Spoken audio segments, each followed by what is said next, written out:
Uttarakhand PCS मुख्य परीक्षा का हाल ही में परिणाम आया है। तमाम सफल विद्यार्थियों को एकलव्य आईएएस अकेडमी की ओर से बहुत बहुत शुभकामनाएं और अंतिम परिणाम के लिए जो तैयारी आरंभ करने की आवश्यकता है वो संस्थान में 13 दिसंबर 2025 से मॉक इंटरव्यू के साथ में आरंभ हो रही है।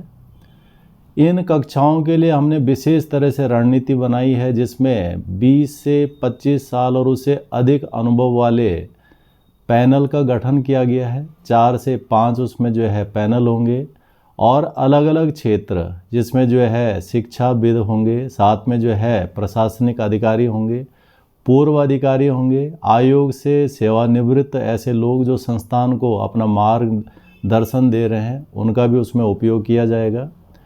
इस रणनीति के अंतर्गत विद्यार्थी का आत्मविश्वास, राज्य के लिए प्रश्नों की उसकी रूपरेखा का स्वरूप, साथ में जो है पूरा आंकलन अवलोकन जो व्यक्तित्व के रूप में आयोग देखता है, विद्यार्थी का सोच, उसकी सांस्कृतिक समझ, साथ में राज्य से संबंधित प्रश्नों के लिए उसकी एक अवधारणा किस प्रकार से बनाई गई है, इन तमाम प्रश्नों पर जो है हमारी रणनीति रहेगी।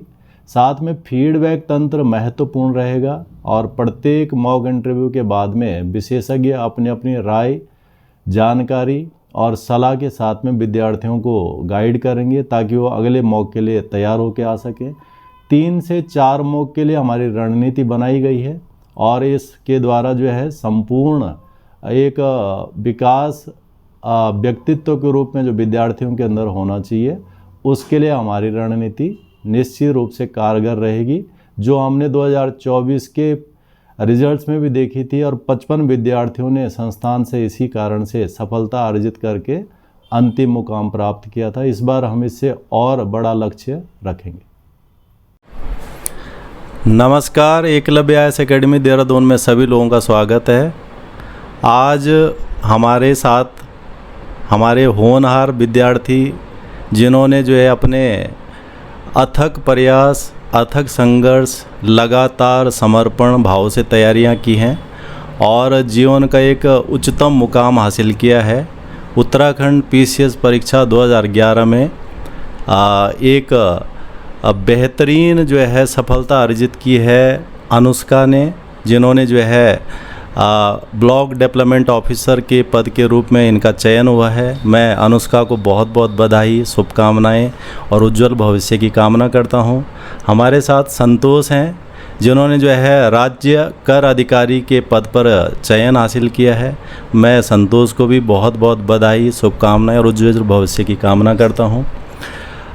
इस छोटे से एक वार्ता का जो हमारा लक्ष्य है कि इन लोगों ने अपने जीवन में वो संघर्ष किए हैं, वो समस्याएं देखी हैं जो तमाम तैयारी करने वाले विद्यार्थी देखते हैं और महसूस करते हैं, परंतु जब सफल हो जाता है तो फिर दुनिया ही आपको देखती है। उससे पहले सिर्फ विद्यार्थी, उसका अभिभावक या उसका टीचर ही उन चीज़ों को महसूस करता है।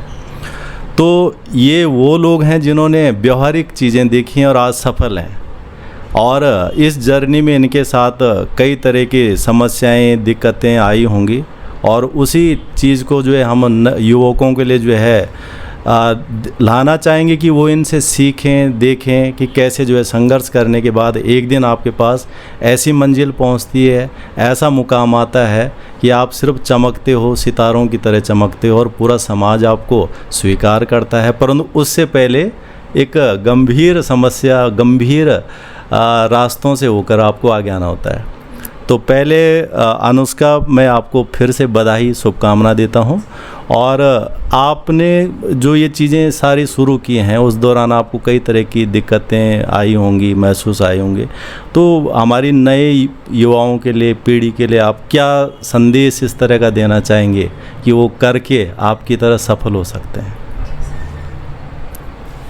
सबसे पहले तो thank you so much for the congratulations and interview के दौरान जो भी आपने सपोर्ट किया उसके लिए भी सो मच थैंक यू, बहुत काम आया। मैंने अपनी प्रिपरेशन 2020 में स्टार्ट की थी। 2020 में ही मैं पास आउट हुई थी, सिविल इंजीनियरिंग मैंने की।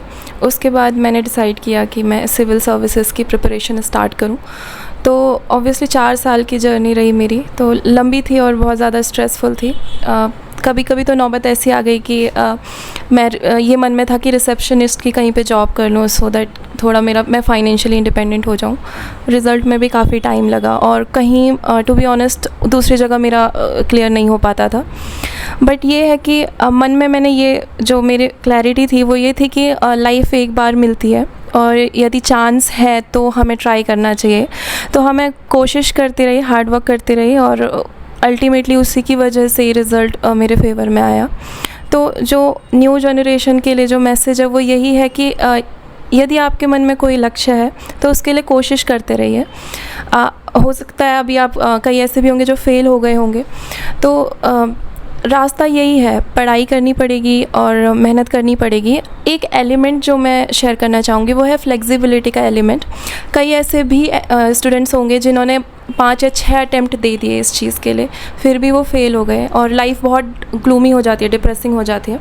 तो फ्लेक्सिबिलिटी इन द सेंस कि कुछ और एवेन्यूज़ भी हम ट्राई कर सकते हैं। सिविल सर्विसेज के साथ साथ जैसे स्टेट में और भी पोस्ट्स निकलती हैं उन सबको फिल किया जाए, जैसे अभी प्रवक्ता के पद, इस तरीके की भी चीज़ें हम ट्राई करें ताकि एक बार फाइनेंशियली इंडिपेंडेंस आ जाए, हम अपने आप में फ्री हो जाएं, फिर इस जर्नी को स्टार्ट कर सकें। तो यही है कि सबसे पहले तो hard work, dedication and then flexibility, इन चीज़ों के साथ हम आगे बढ़ सकते हैं। तो यही मेरा की रहा ड्यूरिंग द प्रिपरेशन।